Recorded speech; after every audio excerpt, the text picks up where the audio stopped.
मेरे प्यारे बच्चों, आप सभी को नमस्कार। क्या हाल है आप सबके? जी लेट हो गया आज। 46 हो गया, अब तो 6:46, कोई दिक्कत नहीं, 6:47 हो गया। पढ़ लेते फिर आपसे बातें कर लेंगे। गुड इवनिंग मेरे प्यारे बच्चों, आप सभी को गुड इवनिंग मेरे बच्चों, गुड इवनिंग।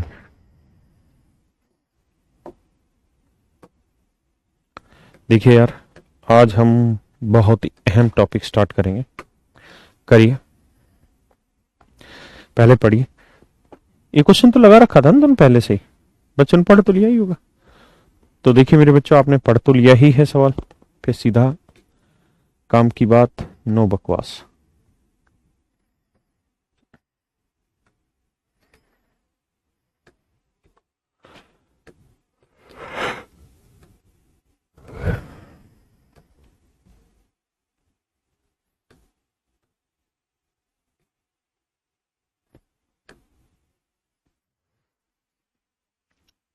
कहता जी, एक बाइसिकल है जिसको 1500 रुपए कैश पेमेंट में खरीदा जा सकता है। मतलब सही से दिखाई नहीं दे रहा आप लोगों को ना क्वेश्चन, ऐसे छोटा कर देता है।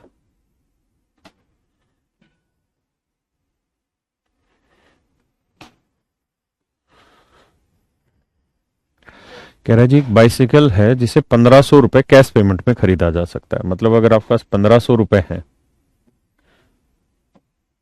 मिट जा बेटे, मतलब एक बाइसिकल है जिसका कैश प्राइस 1500 रुपए।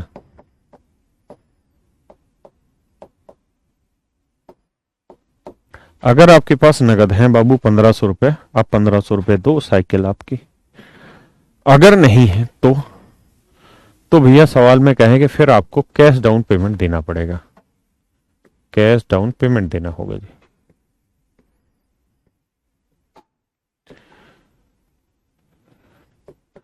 नगद तत्काल भुगतान।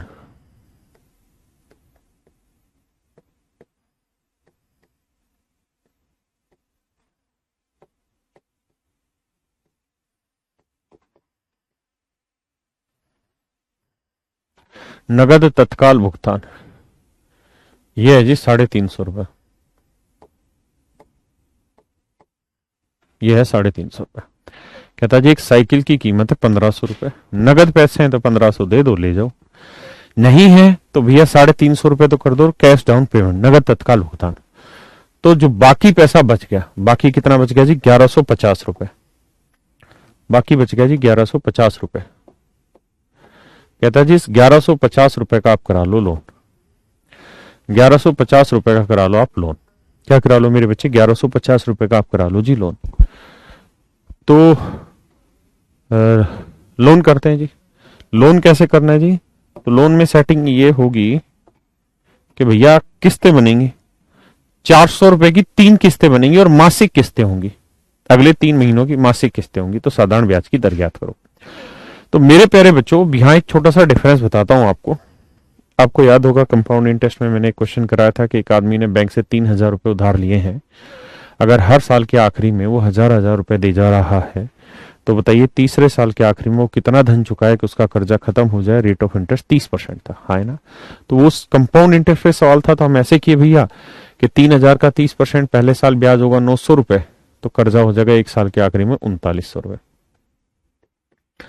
अब भैया जी 1000 रुपए दे दिए, पहले साल के आखिरी में वो 1000 रुपए दे देगा, तो अगले साल ब्याज कितने पे लगेगा? 2900 पे। दूसरे साल ब्याज लगेगा 2900 का 30%, 870। तो जोड़ रहे हैं भैया, तो 3770। फिर 1000 रुपए भैया जी दे दिए हैं। अब अगले साल कर्जा कितने पे ब्याज लेगा? 2770 रुपए। तो 30%, 831। तो 831 जोड़ेंगे तो 3601। इसका मतलब मेरे प्यारे बच्चों, तीसरे साल के आखिरी में जब वो 3601 रुपए चुकाएगा तो उसका कर्जा खत्म होगा। हाँ, अब मुझे सिर्फ ये बता दीजिए कि आप में से कितने ऐसे बच्चे जिनको ये सवाल याद है, क्योंकि मुझ में तो बड़ी गलतियां निकालते हो, आज तुम्हारी पता चलेगी। कौन वो ले ले को उसको गिलाग ना जाए सर के, नहीं वो वाली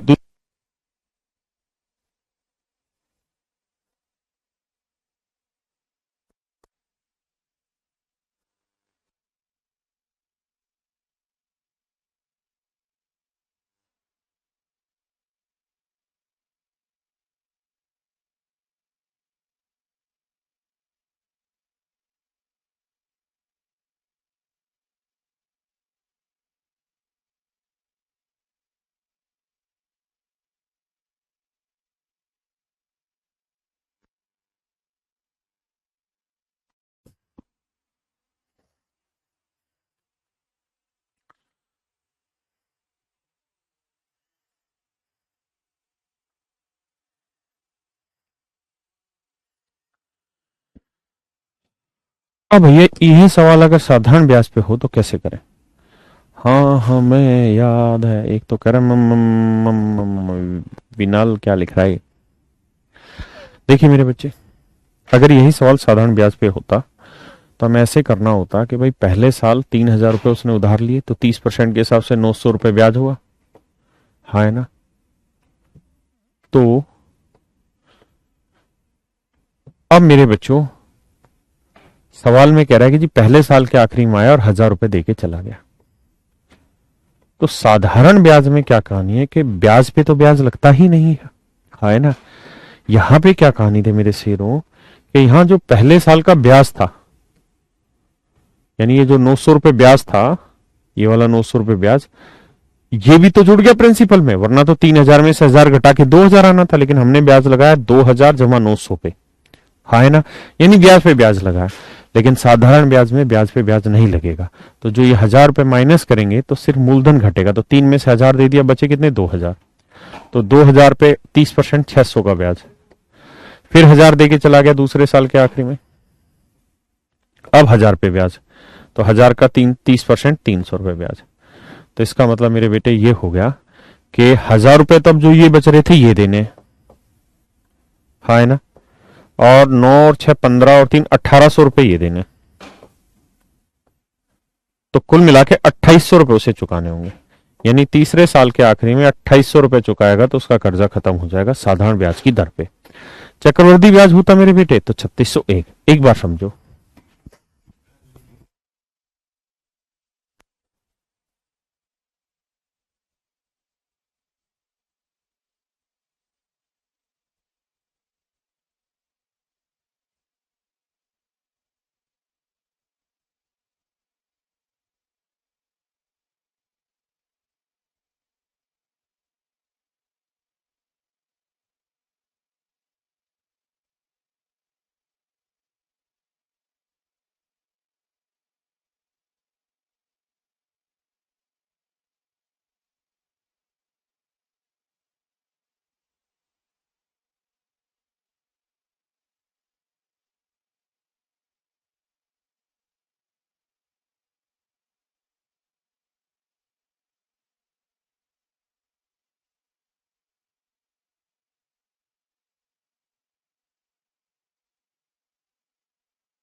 एक भाई कह रहा पल्ले नहीं पिया, गधे क्या पल्ले नहीं पड़ा इसमें।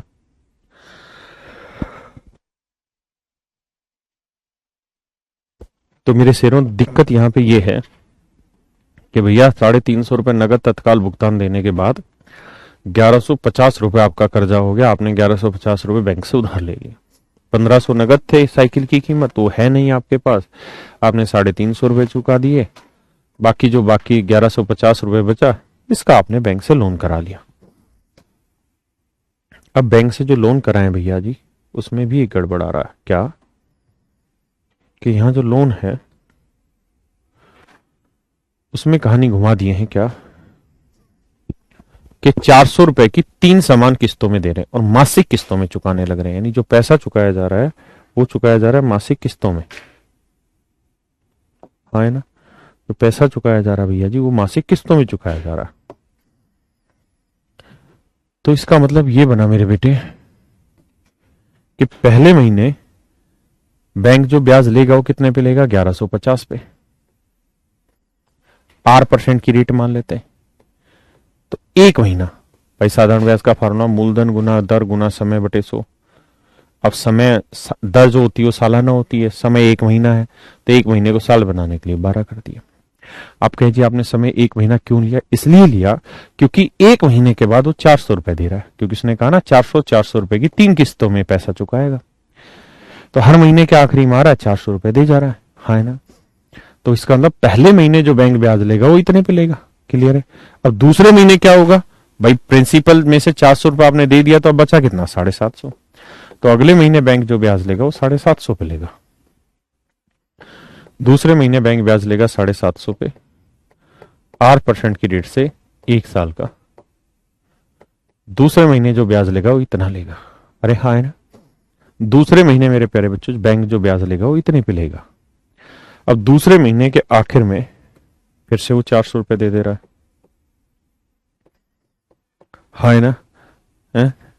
एक, फिर बचा कितना कर्जा, 350। तो इसका मतलब तीसरे महीने मेरे बच्चे जो ब्याज लगेगा बैंक का वो लगेगा 350 पे। तो 350 पे 8% की रेट से 1 महीने का कितना ब्याज लगा। अब 3 महीने बाद कहता है जैसे ही चौथी किस्त देगा 400 की, कर्जा खत्म। तो मेरे प्यारे बच्चों एक बात बताइए कि 400 400 400 कितना कर्जा दे दिए, 1200 रुपए का। कर्जा लिए कितने का था, 1150 का। तो 1150 बैंक से लिए और 1200 चुका दिए समझो। तो यानी कितने रुपए फालतू चुकाए, 50 रुपए। तो जो 50 रुपए एक्स्ट्रा दिए भाई, 1200 में से 1150 गए तो 50 रुपए फालतू गए ना। तो 50 रुपए जो फालतू गए वो कुछ और नहीं, साधारण ब्याज है। वो क्या है जी, साधारण ब्याज। हाँ है ना।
देखिए जी, अब भाई यहां से क्या करना है, R × 1/100 × 12 ले लीजिए। तो यहाँ 1150, यहाँ 750, यहाँ 350 बराबर होता 50। क्लियर है जी, कॉमन ले लिया।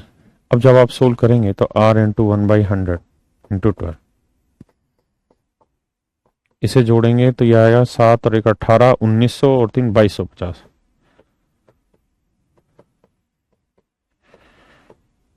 ठीक है जी। 25 × 100, 25 × 5 = 125, 8 225, 9 225, 3 3 9, 3 चौक 12, 4 चौक 16, 5 80। तो आर की वैल्यू आई 80/3।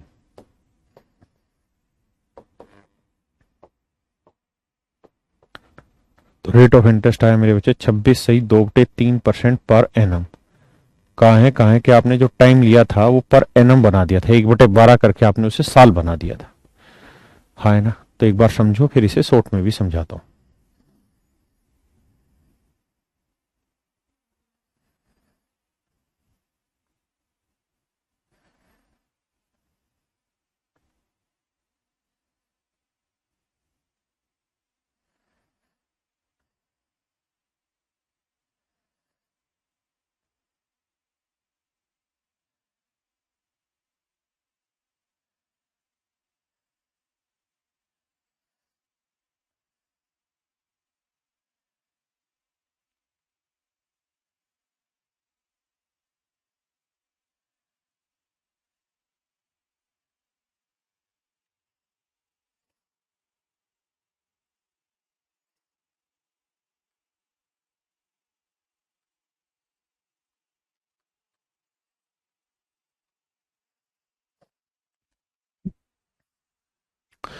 अब देखिए जी पेपर में इसे कैसे किया जाए, चिंता ना करें, ऐसे कई सारे सवाल कराऊंगा, एक दो नहीं कई सारे सवाल कराऊंगा।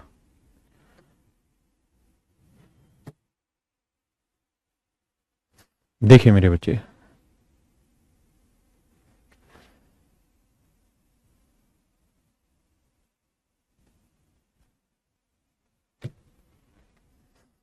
हमें इतना डिटेल करने की जरूरत नहीं, क्योंकि बाद में भी हर हाल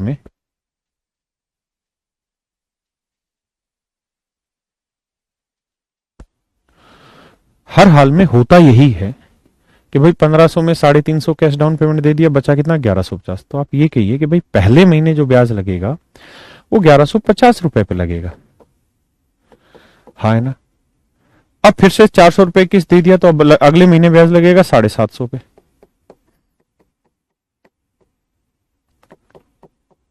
फिर 400 किस्त दे दिया, ब्याज लगेगा 350 पे।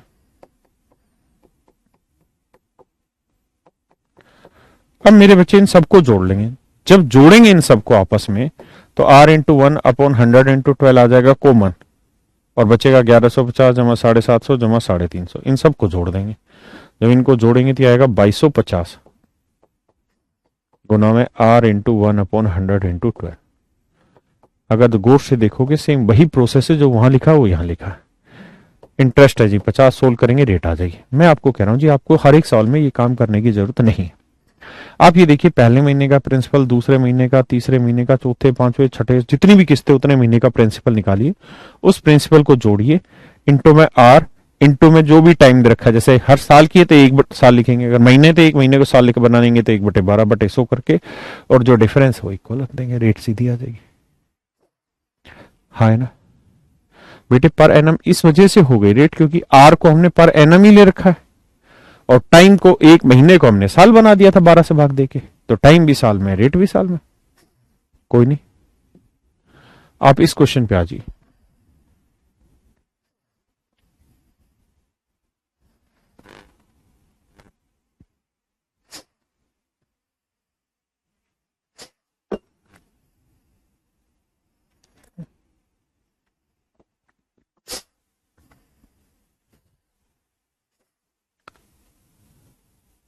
सर कंपाउंड की रेट कैसे निकालें इसमें? भाई पहली बात तो ये कंपाउंड नहीं, सिंपल इंटरेस्ट चल रहा है। दूसरी चीज ये कि रेट निकालने के भी तरीके, रेट ही तो सिखा रहा हूं इसमें, और फिर क्या निकलवा रहा हूं। पक पक क्लास कर। देखिए जी सवाल,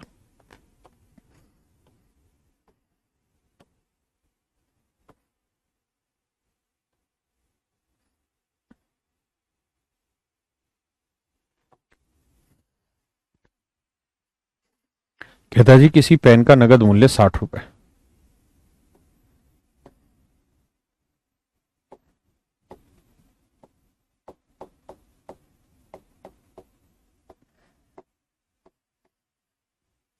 कहता जी किसी पेन का जो नगद मूल्य है वो 60 रुपए, परंतु वही पेन 20 रुपए नगद,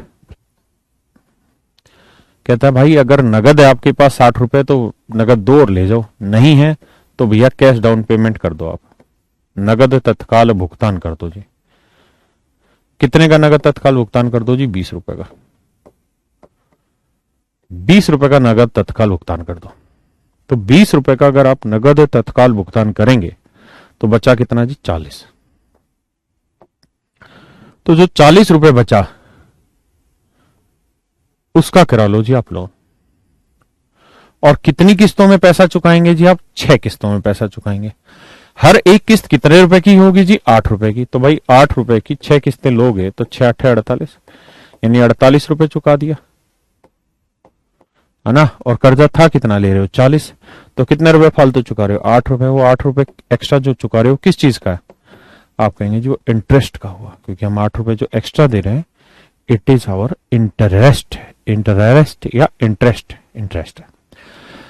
अब रेट निकालनी है तो आप ये देखिए पहले साल महीने 6 महीने तक है तो 6 किस्तें हैं महीने की, तो पहले महीने जो ब्याज लगेगा वो 40 पे लगेगा, फिर 8 रुपए की इंस्टॉलमेंट चली जाएगी, फिर अगले महीने 32 पे ब्याज लगेगा, फिर 8 की इंस्टॉलमेंट चली गई, फिर 24 पे लगेगा, फिर 24 में से 8 रुपए इंस्टॉलमेंट चली जाएगी 16 का, फिर 8 रुपए दे जाएगा 8 का, फिर इसमें से 8 रुपए दे जाएगा जीरो।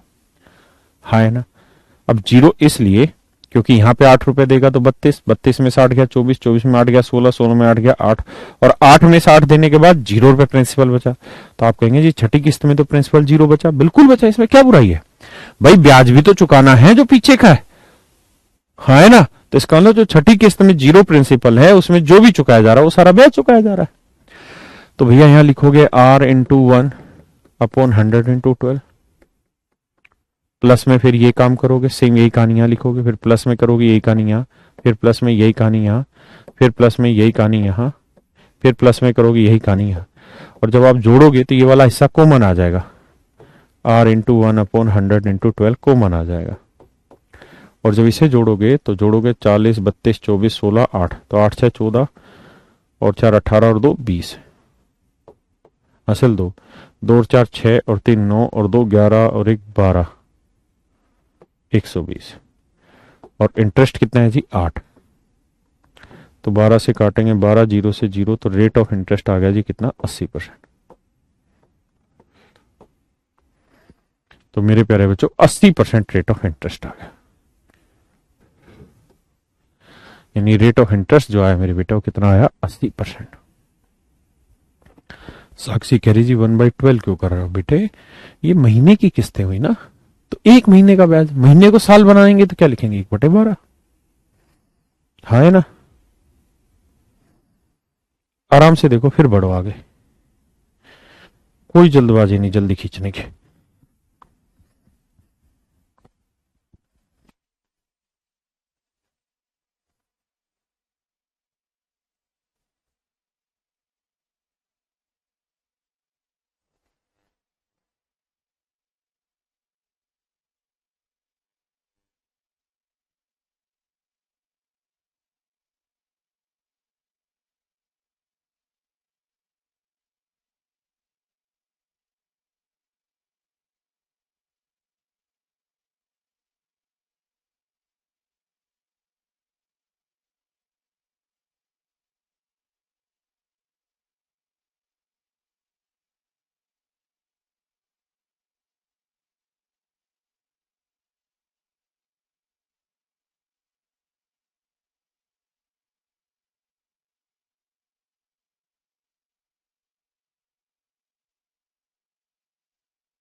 करिए भैया इस सवाल को, बहुत ही प्यारा सवाल है।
The cash price of a pen is ₹10।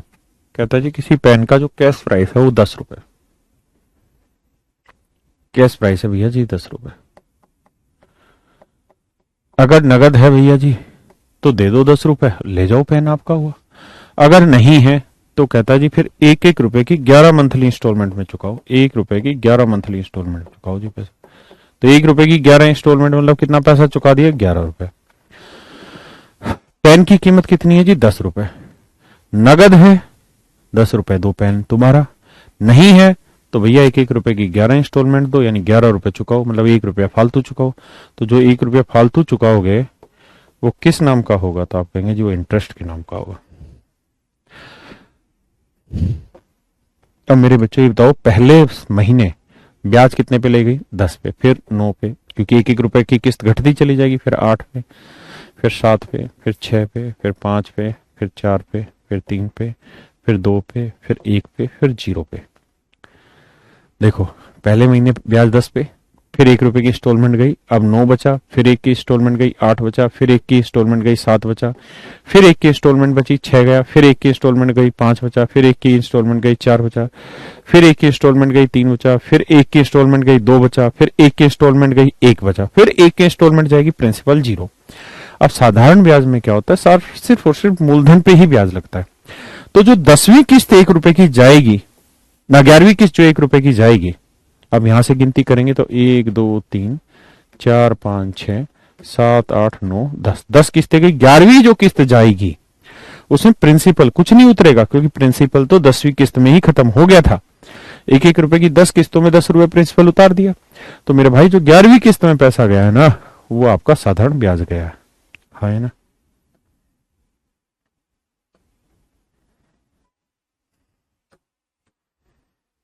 पक्का जी? तो लिखेंगे भैया यहाँ R × 1/100 × 12। अब यही कहानी हर एक के साथ होनी और फिर सबको जोड़ना है, तो जोड़ दो सबको, ये कॉमन आ जाएगा, जोड़े जाएंगे। तो बेटे ये R × 1/100 × 12, इनको जोड़ोगे तो 1 और 2 3 3 6 6 4 10 10 5 15 15 और 6 21 21 और 7 28 28 और 8 36 36 और 9 45 और 10 55 इंटू दिस। और ब्याज कितना था भैया? ₹1। भैया जब सोल्व करेंगे तो 5 11 55, 5 20 100, तो 20 दूनी 12 दूनी 24, तो आर की वैल्यू आएगी 240/11। तो सोल्व करेंगे तो रेट आ जाएगी 11 दूनी 22, 11 कम 11, 9/11%, 21 से ही 9/11%। Option A is your right answer. है ना? 21 से ही 9/11%। भाई साल की होती तो बटे 12 नहीं लगाते, एक एक साल लेते चले जाते। महीने हैं तो बटे 12 लगाया। समझो, कोई दिक्कत नहीं।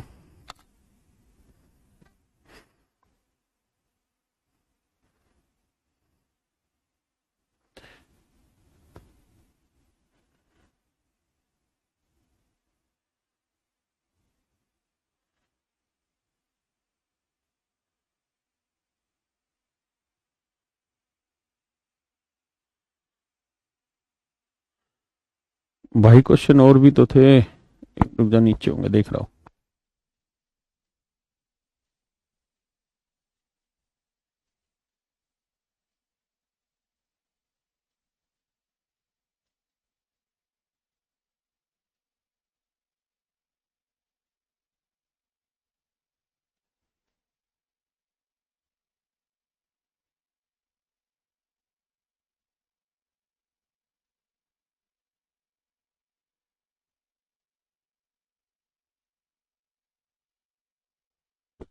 करो जी, सेम क्वेश्चन है, थोड़ी सी लैंग्वेज चेंज करिए और कुछ भी नहीं है, करिए।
देखिए यार, समझिए भैया जी,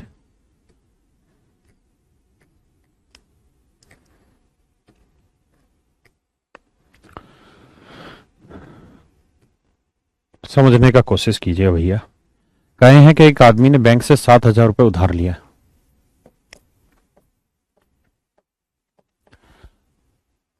और किस चीज पे लिया है? एट सिंपल इंटरेस्ट, साधारण ब्याज की दर पर लिया है। कहता है 7,000 रुपये साधारण ब्याज की दर पर उधार लिया है।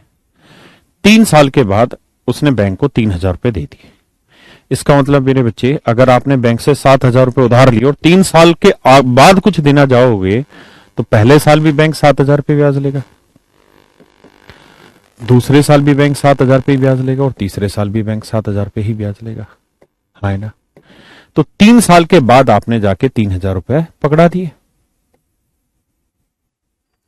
अब कितना कर्जा बच गया जी? 4,000।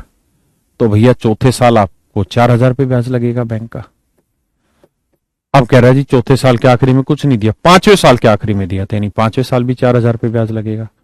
और कहता है जी 5वें साल के आखिरी में आए और 5,450 रुपये दे के चल दिए, और 5,450 रुपये दे के चल दिए और अपना कर्जा को खत्म कर दिया। तो मेरे प्यारे प्यारे बच्चे, नन्हे मुन्ने बच्चों, 5,450 रुपये देते ही कर्जा खत्म हो गया। ये बात समझ में आ रही है कि नहीं? भाई पहले महीने ना, पहले साल, दूसरे साल, तीसरे साल 7,000 रुपये ब्याज, फिर तीसरे साल के आखिरी में 3 दे के गया, आखिरी में दिया ना, शुरुआत में नहीं दिया। फिर अगले साल 4,000, उससे अगले साल भी 4,000 रुपये ब्याज, फिर 5,450 रुपये दे दिए। तो कुल मिला के कितने चुकाए आपने? 5 और 3, 8,450 रुपये दे दिए।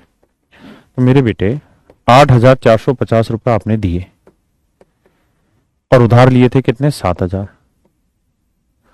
तो कितने रुपए फालतू चुकाए हैं जी? 1,450 रुपये। तो जो ये 1,450 रुपये आपने एक्स्ट्रा चुकाए, ये किस वजह से? तो आप कहेंगे जी ये तो फालतू चुकाए, इंटरेस्ट दिया होगा। तो प्रिंसिपल लोगे भाई, यहां तो R × 1/100 ही आएगा, क्योंकि 12 तो लिखना ही नहीं, क्योंकि सालाना है, सब में वही कहानी है। तो कॉमन ले लोगे, और यहां जोड़ोगे 7 7 14, 7 21, और 4 25, और 4 29। तो 29,000 पे ये गुना 1,450,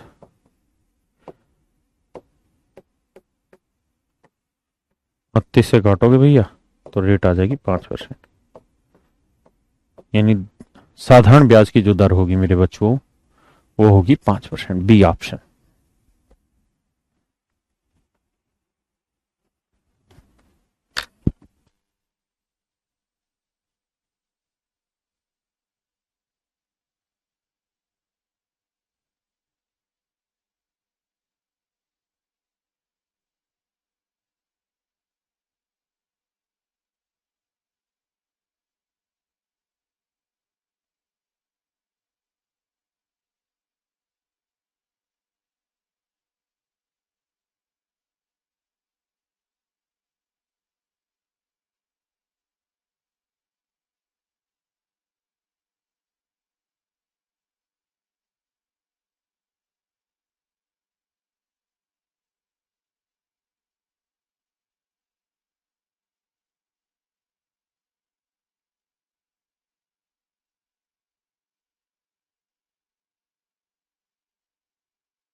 आइए भैया, करिए जी।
देखिए मेरे बच्चे, सवाल में कह रहा है एक आदमी ने बैंक से 6,000 रुपये उधार लिए और 4 साल के बाद कुछ पैसा दिया था। यानी पहले साल भी 6,000 रुपये बैंक ब्याज लेगा, दूसरे साल भी 6,000 रुपये बैंक ब्याज लेगा, तीसरे साल भी बैंक 6,000 रुपये ही ब्याज लेगा और चौथे साल भी मेरे बच्चों बैंक 6,000 रुपये ही ब्याज लेगा।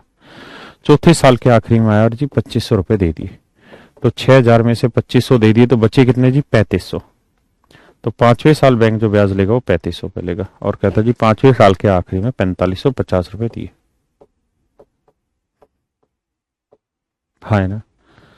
तो कुल मिला के कितना पैसा दे दिया? 0, 5, 5, 5, 10, 4, 2, 6, 1, 7।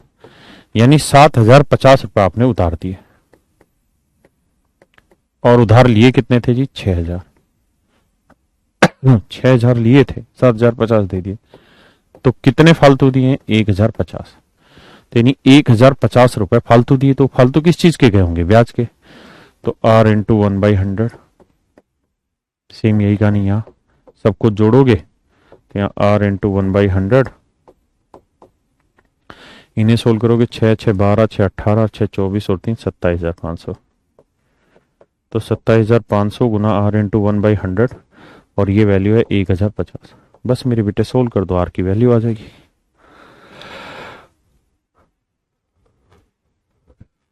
हाँ है ना? जो भी वैल्यू है।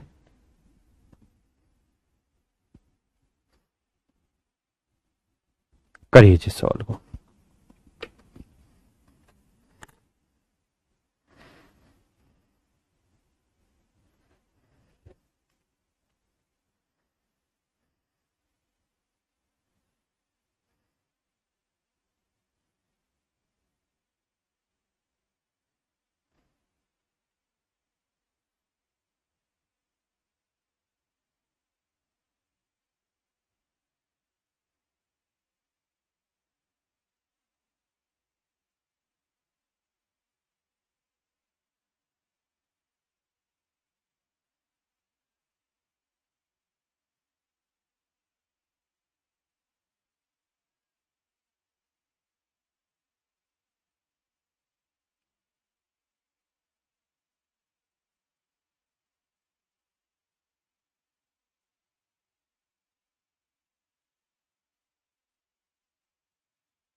हो गया पीयूष?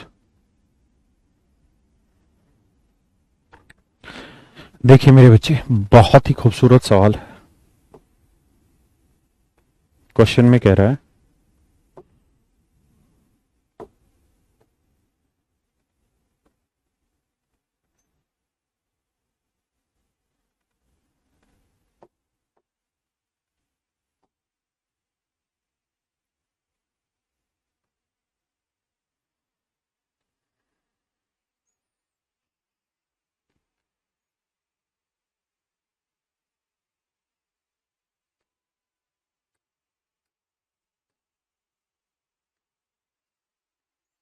आइए जी, कह रहा है जी certain sum of money invest for a certain time, it amounts to ₹350 at 5% per annum. कहता जी कोई प्रिंसिपल है, ठीक है भैया, और वो 5% की रेट से एक सर्टेन टाइम में अमाउंट बन जाता है ₹350, और अगर रेट ऑफ इंटरेस्ट 3% हो तो अमाउंट हो जाता है भैया ₹250। तो आप कुल मिला के ये बता दीजिए कि मूलधन क्या है, टाइम क्या है, रेट क्या है। मतलब रेट नहीं, टाइम और प्रिंसिपल पूछ लेगा। तो पहले मैं डिटेल बता रही हूं भैया, फिर हम शॉर्ट समझेंगे भैया जी।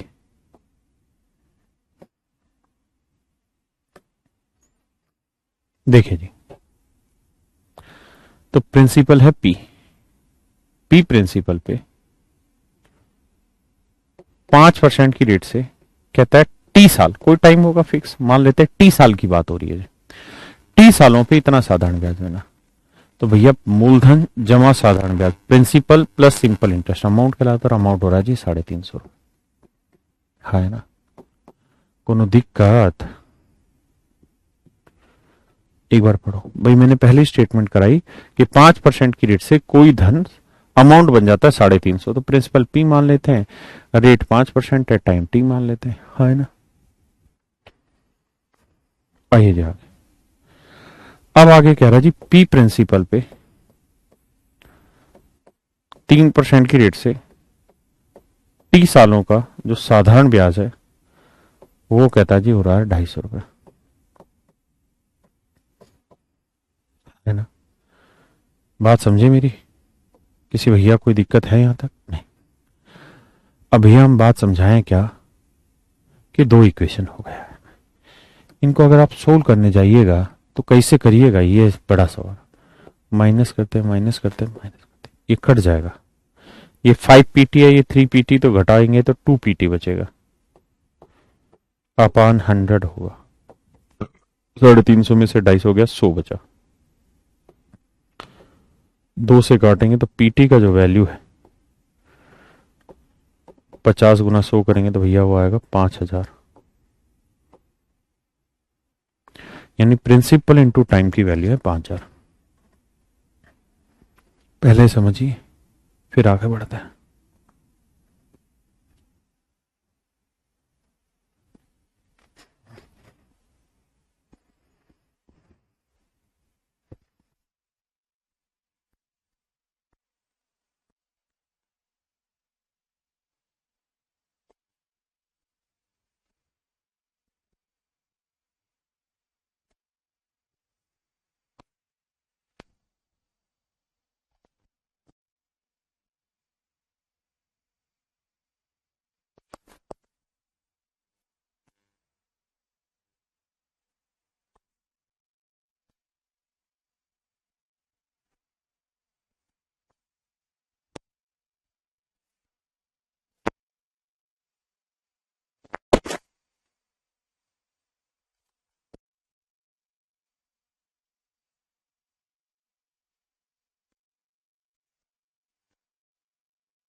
आइए भैया जी,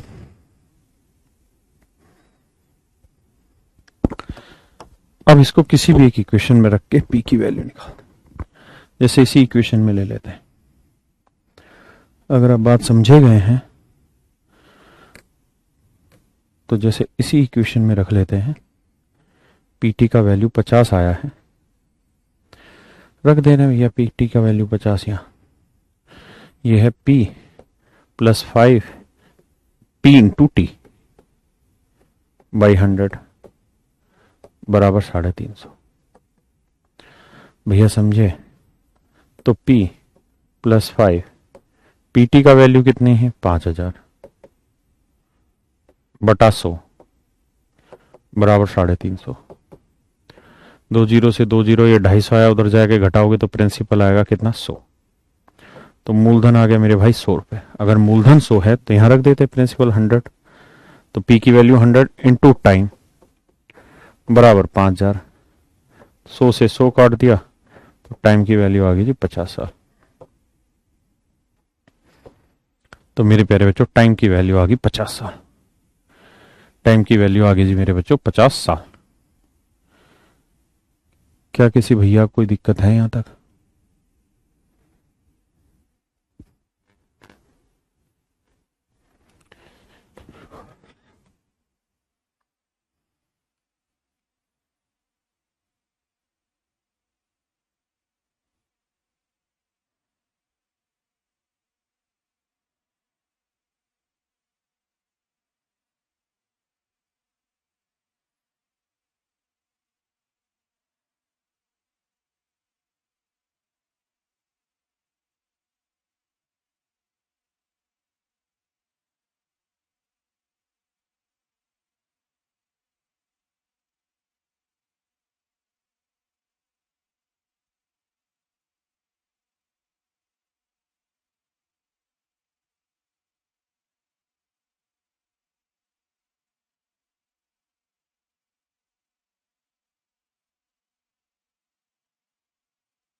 अब देखिए जी पेपर में कैसे किया जाए उस बात पे चर्चा करते हैं।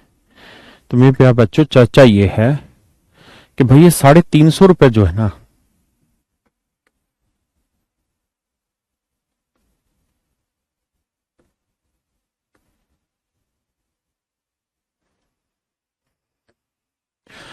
अगर आप थोड़ा ध्यान से देखें मेरे बेटे,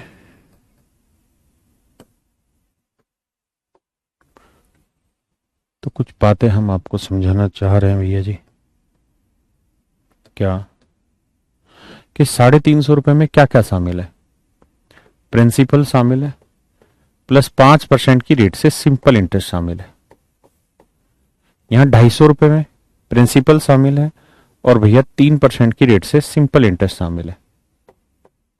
हाँ है ना भाई, और तो कुछ है ही नहीं ना, टाइम तो दोनों ही जगह सेम है। तो यहां 5% की रेट से सिंपल है या 3% की रेट से सिंपल है, तो बाकी प्रिंसिपल दोनों ही जगह सेम है मेरे प्यारे बच्चों। तो इसका मतलब यहाँ जो ये डिफरेंस आ रहा है 350 और 250 में 100 रुपए का, ये 100 रुपए जानते हो किस चीज को रिप्रेजेंट कर रहा है? बेसिकली 1% सिंपल इंटरेस्ट को। तो 1% सिंपल इंटरेस्ट ना 5 और 3 का 2 का तो 2% की वजह से डिफरेंस आ रहा है 100, तो 1% की वजह से आएगा 50।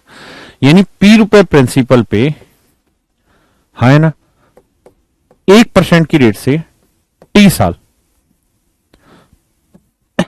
फिर से समझा देता हूं भाई, 350 में क्या शामिल है? प्रिंसिपल और 5% का सिंपल इंटरेस्ट। इस 250 में क्या शामिल? हटवे, प्रिंसिपल प्लस 3 साल का सिंपल इंटरेस्ट, प्रिंसिपल प्लस 3 साल का सिंपल इंटरेस्ट। मेरे प्यारे बच्चों यहां दोनों ही चीजों में जो डिफरेंस है वो किस चीज का? 2 साल के सिंपल इंटरेस्ट, 2% का सिंपल इंटरेस्ट, माफ करिए 2% का सिंपल इंटरेस्ट। तो 2% के सिंपल इंटरेस्ट से डिफरेंस 100, तो 1% से बनेगा 50। अगर 1% से 50 बनेगा तो 3% से कितना बनेगा? 150। तो 250 में 150 हटाओगे तो प्रिंसिपल कितना है? 100। आप यहां पे भी करोगे तो 1% से 50, तो 5% से कितना? 250। तो 350 में से 250 ब्याज हटा दो तो बाकी 100 क्या बचा? मूलधन। अब आपको चाहिए टाइम, तो भैया 100 यूनिट प्रिंसिपल पे 1% की रेट से टी कोई टाइम होगा, इसमें जो साधारण ब्याज बन रहा है वो बन रहा है 50, क्योंकि 1% से जो ब्याज बन रहा था वो 50 बन रहा था। अब भैया जी माफ करिएगा, पर सोल्व करेंगे तो टी की वैल्यू 50 से साल आएगी, 50 से साल आएगी। हाँ है ना, समझे बूझे कि नहीं?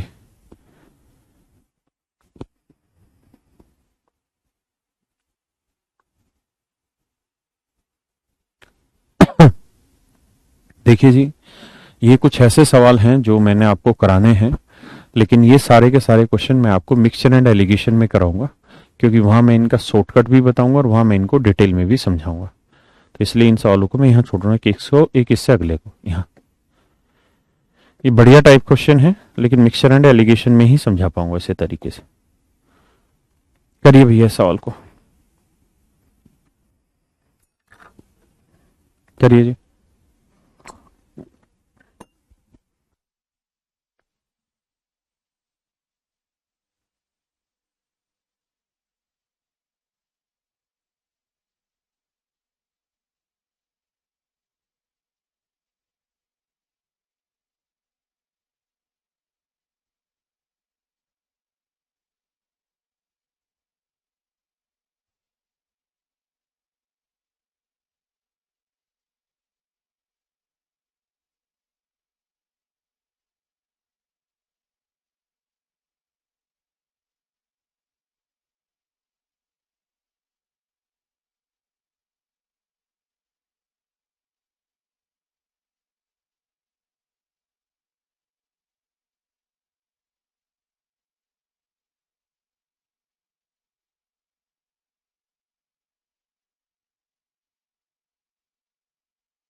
देखिए मेरे बच्चों, समझने का प्रयास करिए। कह रहा भैया 26,000 को दो भागों में इस प्रकार निवेश किया गया कि पहले भाग पे 10% की रेट से 5 साल का और दूसरे भाग पे 9% की रेट से 6 साल का साधारण ब्याज बराबर है। तो मान लेते हैं जी एक भाग है ए और एक भाग है बी। ध्यान रखना ए जमा बी का मतलब हुआ 26,000। तो कहता है पहले भाग पे 5% ना ना ना माफ करिएगा 10% की रेट से 5 साल का जो साधारण ब्याज बनेगा वो दूसरे भाग पे 9% की रेट से 6 साल का जो साधारण ब्याज बनेगा उसके बराबर है। ऐसा सवाल ने कहा। पहले भाग को हमने ए रख लिया, दूसरे को बी रख लिया। अब भैया कुछ है ही नहीं, बांटिएगा ना। तो 2×5 = 10, 2×3 = 6। आप देखेंगे ए को यहीं रखिएगा, बी बटे ले आइएगा, तो यह आएगा 9×3 = 27 और यह आएगा 5×5 = 25। तो ए का वैल्यू 27 यूनिट है तो बी का वैल्यू 25 यूनिट है ना। ए का 27 है तो बी का 25 यूनिट है। तो मेरे भाई 27 और 25 का जोड़ कितना हुआ जी? 52 यूनिट। 27 और 25 का जोड़ 52 यूनिट। तो 52 यूनिट रिप्रेजेंट कर रहा है 26,000 को। तो एक यूनिट की वैल्यू 500। एक यूनिट की वैल्यू मेरे बच्चे 500। तो 27 यूनिट की वैल्यू 27 × 500 और 25 यूनिट की वैल्यू 25 × 500। बस भैया जी ये डायरेक्ट आंसर आ गया आपका। हाँ है ना। ये मेरे प्यारे बच्चों आपका सही उत्तर आ गया।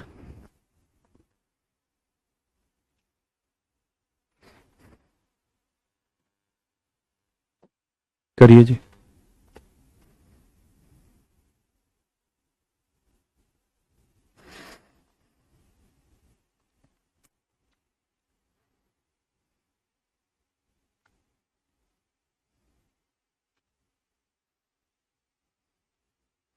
पीयूसी वाली जो लाइट है ये शायद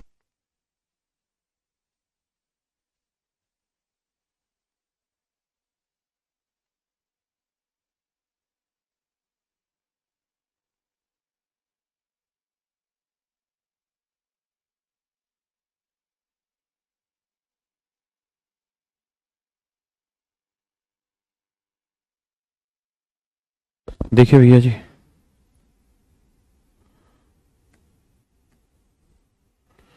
लैला मैं लैला ऐसी हूँ लैला, हर कोई चाहे मुझसे मिलना अकेला। हट बे। कह रहा जी 12,600 को 3 भागों में इस प्रकार निवेश किया गया है कि पहले भाग पे 2% की रेट से 3 साल का साधारण ब्याज, दूसरे भाग पे 3% की रेट से 4 साल का साधारण ब्याज, और तीसरे भाग पे 4% की रेट से 5 साल का साधारण ब्याज आपस में बराबर है। हाँ है ना, समझे भैया जी? उड़ाए देंगे तो यह आएगा 6A, यह आएगा 12B और यह आएगा 20C। अब यहां एक बात सीखिएगा बेटा, अगर हम आपको कहें कि भैया 2A इक्वल टू 5C और मुझे, या 5B है, मुझे A:B का रेशियो बताओ, तो आप कहेंगे जी एक तरीका तो ये है कि A यहीं रखिए, B बटे ले आइए, 5 यहीं रखिए, 2 बटे ले आइए, आ गया रेशियो। एक दूसरा तरीका ये है कि sir 2A equal to 5B है, तो मेरे बच्चे 2 और 5 का प्रोडक्ट कर लीजिए, 2 और 5 का गुना करिए, 2 और 5 का गुना कर लीजिए। 2 और 5 की गुना करेंगे तो 2 और 5 का मल्टीप्लीकेशन क्या होगा, 10। तो आप या एलसीएम ले लीजिए, इन नंबर का एलसीएम ले लीजिए। तो अब ये देखिए कि 2 और 5 का एलसीएम आया 10, तो अब 2 को किससे गुना करेंगे 10 आए, तो आप कहेंगे जी 5 से, और 5 को किससे गुना करेंगे 10 आए तो 2 से। तो मतलब A:B का जो रेशियो है मेरे बच्चे 5:2 है। हाँ है ना, एक तरीका है।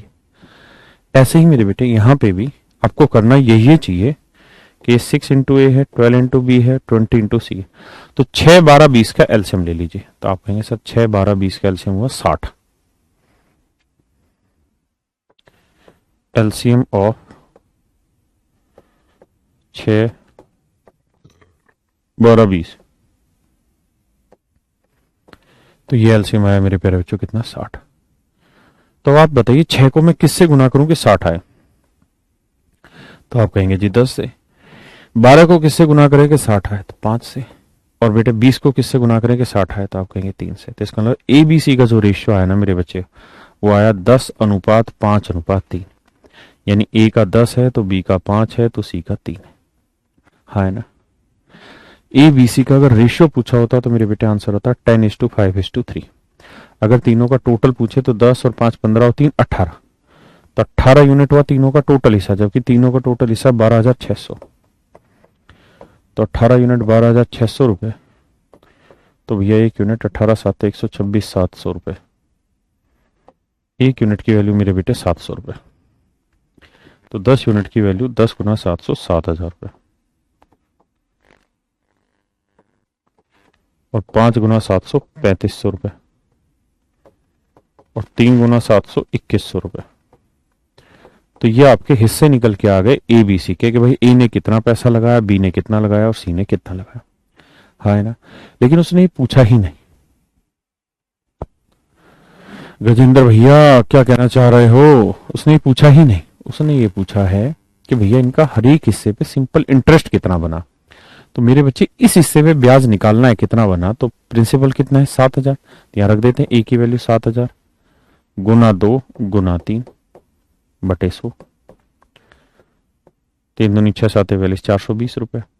तो इसका मतलब पहले हिस्से पे जो साधारण ब्याज बना 420, और उतना ही दूसरे पे, उतना ही तीसरे पे। तो उसने यही पूछा कि प्रत्येक भाग पे कितना ब्याज बनेगा, तो आंसर होगा जी 420 रुपए। कितना होगा जी 420 रुपए। ज्यादा नहीं, अब 8 बजे तक क्लास ले रहे हैं यार, लेट भी तो शुरू किया था, 17 मिनट लेट स्टार्ट किया था मैंने, है दिक्कत क्या है मान रहा। आप कहेंगे तो हम तो जल्दी छोड़ देंगे भैया, पर 17 ही मिनट तो लेट किए थे।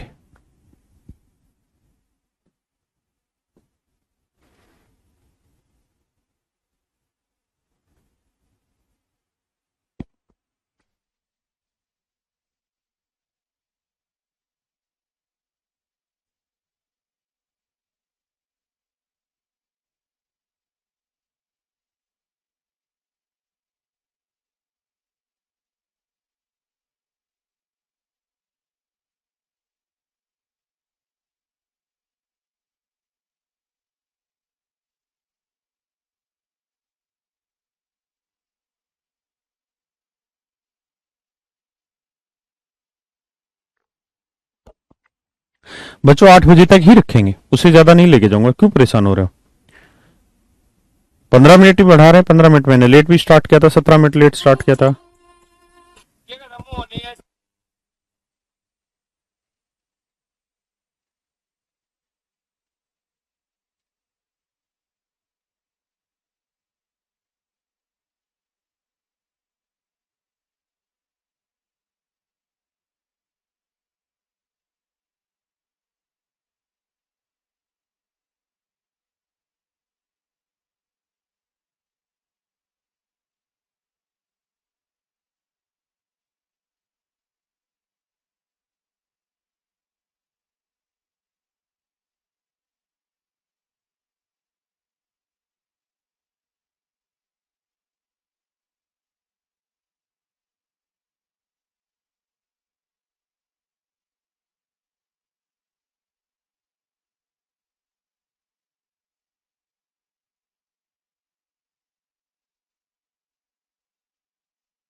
देखिए मेरे बच्चों,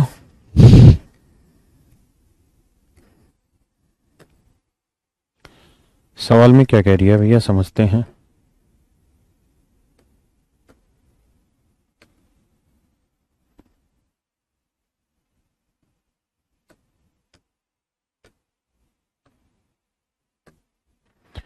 देखिए भैया जी, सवाल में क्या कह रहा है, सवाल में कह रहा है जी 18,750 रुपए को एक आदमी ने 2 हिस्सों में बांटा। इस तरीके से बांटा है, 18,750 रुपए को 2 हिस्सों में इस तरह से बांटा है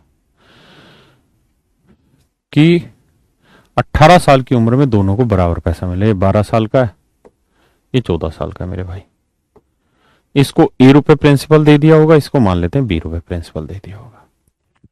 तो 18 साल की उम्र में ब्याज बराबर नहीं मिले, धन बराबर मिले, यानी मिश्र धन बराबर मिले, मतलब अमाउंट बराबर मिले। तो मेरे बच्चों, जो छोटे वाला है उसको A रुपए तो प्रिंसिपल मिल गया। अब इस A रुपए पे 5% की साधारण ब्याज की दर से, भाई 12 साल का 18 साल होने में कितने साल लगेंगे? 6 साल। तो 6 साल इस पे ब्याज भी कमाएगा, तो इतना मिश्र धन उसे मिलेगा। जो दूसरे वाला है उसको B रुपए तो प्रिंसिपल मिला, और B रुपए भाई आज 14 साल का, तो 18 साल होने में 4 साल लगेंगे, तो 5% की रेट से 4 साल तक साधारण ब्याज ये कमाएगा। तो प्रिंसिपल प्लस इंटरेस्ट क्या कहलाता है? अमाउंट, है ना। तो ये भी मेरे बच्चे अमाउंट और ये भी अमाउंट, और दोनों अमाउंट आपस में इक्वल है। 5 6 30, 100 में जोड़ा 130 बटे 100, ये 5 20, 120 बटे 100 है। अगर रेशियो निकालने जाएं तो ये इससे ये उड़ा, इससे ये उड़ा, तो A/B का जो रेशियो आएगा मेरे बेटे वो आएगा 12/13। भाई 13 बटे आ जाएगा। मतलब A ने 12 यूनिट इन्वेस्ट किया तो B ने लगाया 13 यूनिट। A ने 12 लगाया तो B ने लगाया मेरे बच्चे 13। तो 12 और 13 कितना बना जी? 25 यूनिट। तो 25 यूनिट रिप्रेजेंट कर रहा है टोटल धन को, 18,750 को। तो 1 यूनिट की वैल्यू कितनी निकाल लो जी। वो 1 यूनिट की जो वैल्यू है उसे इधर गुना कर दो, इधर गुना कर दो, आपका आंसर आ जाएगा। हाँ है ना, ऑप्शन डी बताया बच्चों ने। ठीक है जी, ठीक है जी। बढ़े आगे, एक और सवाल रह गया।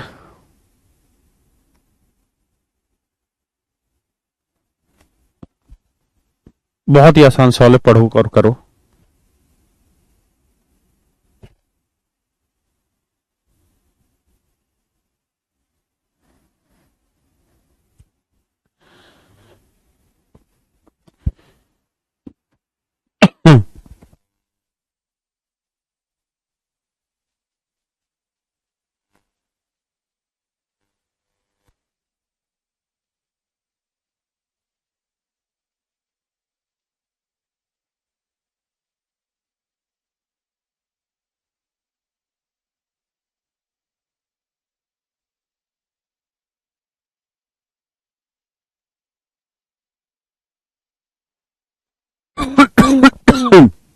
अरे कसम, अभी बंद कर रहे हैं, क्यों परेशान हो रहे हो।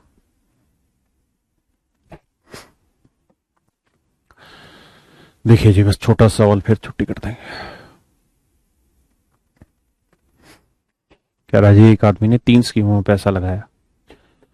पहली में 10% की रेट से 6 साल में ब्याज जो आया, दूसरी में 12% की रेट से 10 साल में जो ब्याज आया, और भैया तीसरी में 15% की रेट से 12 साल में जो ब्याज आया। तीनों आपस में बराबर है।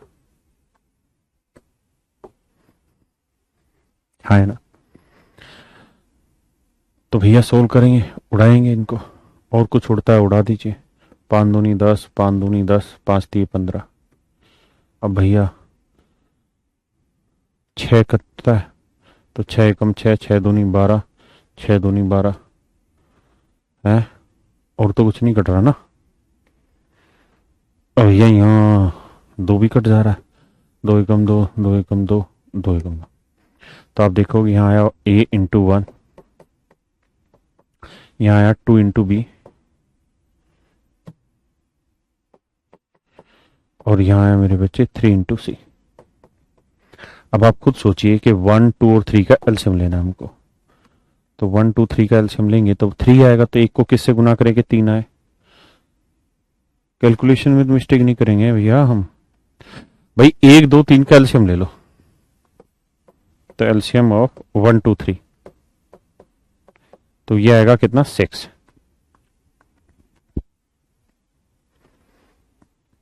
तो अब ये बताइए 1 को किससे मल्टीप्लाई करेंगे, 6 आ जाए तो आप कहेंगे 6 से। 2 को किससे मल्टीप्लाई करेंगे, 6 आए तो 3 से। और 3 को किससे मल्टीप्लाई करेंगे, 6 आए 2 से। तो इसका मतलब मेरे प्यारे बच्चों, ए बी सी का जो रेशियो है वो 6:3:2 है।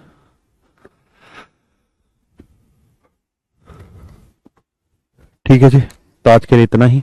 बाकी कल मेरे बच्चे इसमें वो कराएंगे क्या, इंस्टॉलमेंट के क्वेश्चन। चलिए, थैंक यू।